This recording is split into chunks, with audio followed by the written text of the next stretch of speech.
के मुकाबले का एक तजुर्बा है।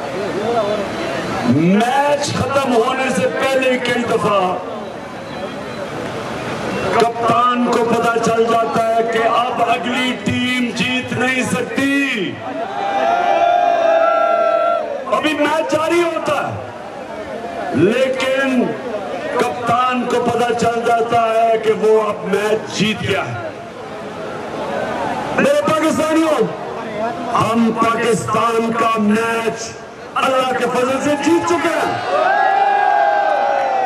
इस्लामाबाद में वो बैठे हुए हैं, उनके पल्ले कुछ नहीं।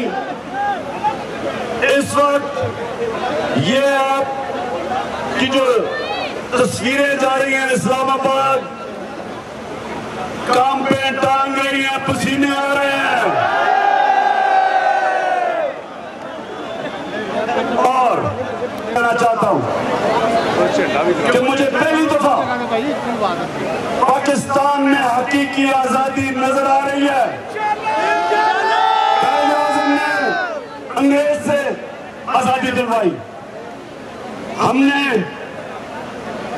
इंसाफ से, कानून की बालादस्ती से लोगों को उनके हक़ देके हमने रूल ऑफ लॉ, सब इंसान कानून के सामने एक बराबर, हमने इसकी कानून की बालादस्ती इंसाफ है। और जब इंसाफ होता है तो खुशहाली आती है। तो हमारी जो जंग है, हमारी जंग, ये जो ताकतवर टोला मुल्क के ऊपर कब्जा करके बैठा हुआ है, जिसके लिए एक कानून, अवाम के लिए दूसरा कानून, और ये अरबों रुपए की चोरी करके एनओ ले लें और बेचारे आम लोग वो इंसाफ ढूंढते फिरे, कचहरियों में ठोकरे खाते फिरे, जमीन पे कब्जा हो जाए, कब्जा छुड़ा न सके क्योंकि ताकतवर के सामने कमजोर बेबस है। तो हम जो चाह रहे हैं हकीकी आजादी, वो तब आती है जो मेरे नबी सल्लल्लाहु अलैहि वसल्लम ने मदीना की विरासत में जाके सबसे पहली चीज इंसाफ कायम किया। याद रखो, पहले इंसानों ने दुनिया की इबादत की, गुलाम गुलाम गुलाम रहते हैं, गुलाम चूंटियों की तरह जमीन पे रेंगते हैं। सिर्फ इन आजाद इंसानों की परवाज ऊपर होती है। मुझे इन 6 सवालों के जवाब चाहिए। सवाल पे पहला सवाल कि जब वो अमरीकी डोनाल्ड लू ने पाकिस्तान एम्बेसडर असद मजीद को वाशिंगटन में जब धमकी दी कि इमरान खान को अदम एतमाद में हटाओ, नहीं तो हम पाकिस्तान के लिए मुश्किल पैदा कर देंगे। मेरा पहला सवाल यह है कि जब मैं मुल्क का प्राइम मिनिस्टर था, एम्बेसडर मेरे नीचे था, एम्बेसडर मेरे नीचे था, तो सवाल मेरा यह है कि वो किसको पैगाम दे रहा था? प्राइम मिनिस्टर मैं था, किसको वो डोनाल्ड लू कह रहा था शहीद? कौन उसको धमकियां दे रहा था? किसने उसको मजबूर किया मुल्क से बाहर जाने के लिए? उसके बाद दुबई से किसने मजबूर किया दुबई को छोड़ के जाने से?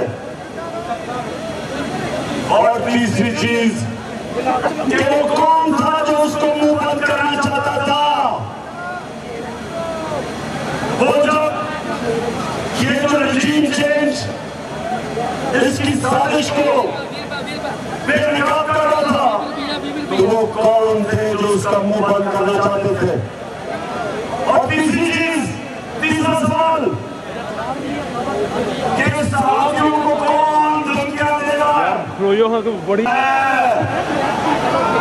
वो कौन है?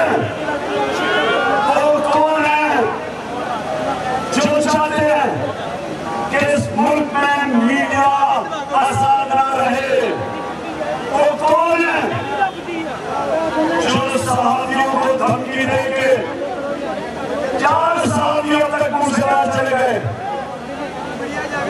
3 सहाफियों को मारे पड़ाई है, एक को जेल दी है, FIR कटवाई है। तो मेरा सवाल ये तीसरा, ये वो कौन है जो इस मुल्क में हमारी आजादी लेना चाहता है, हमारी आवाज बंद करके? और चौथा, वो कौन है जिन्होंने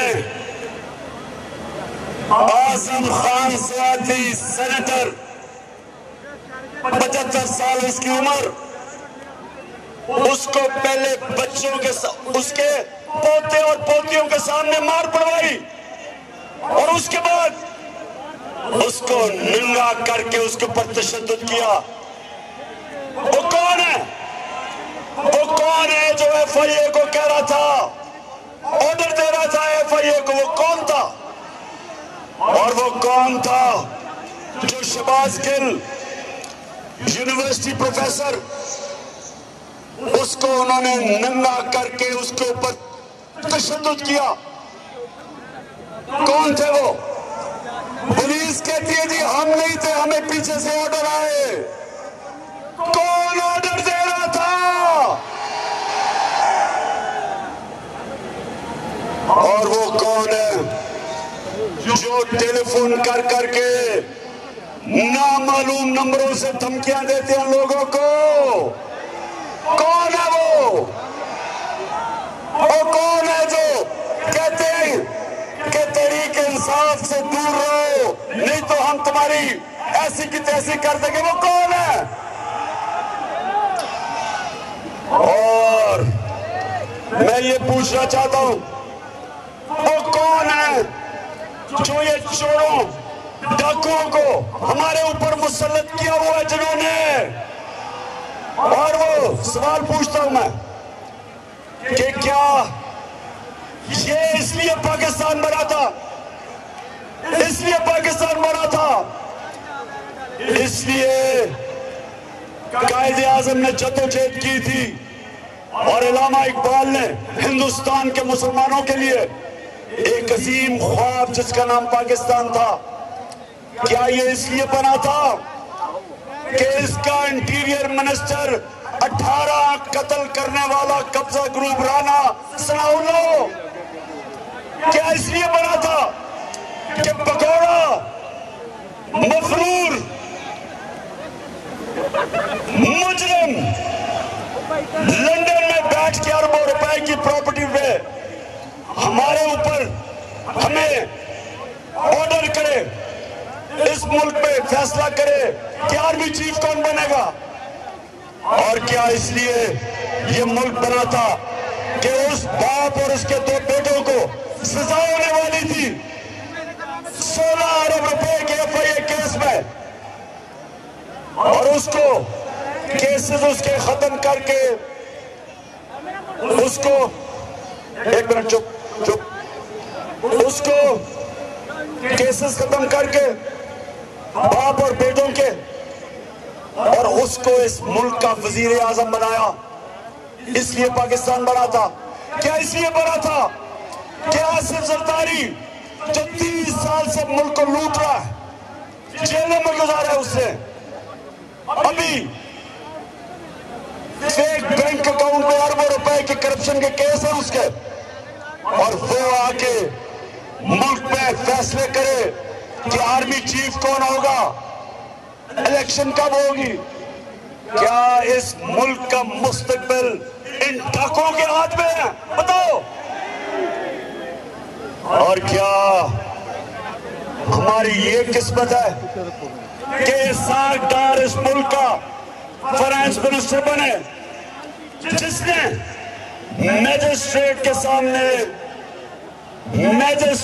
सामने उसने गवाही दी सन 2000 में कि मैं सागदार शरीफ खानदान के पैसे, चोरी के पैसे मनी लॉन्डर करके बरतानिया भेजता था।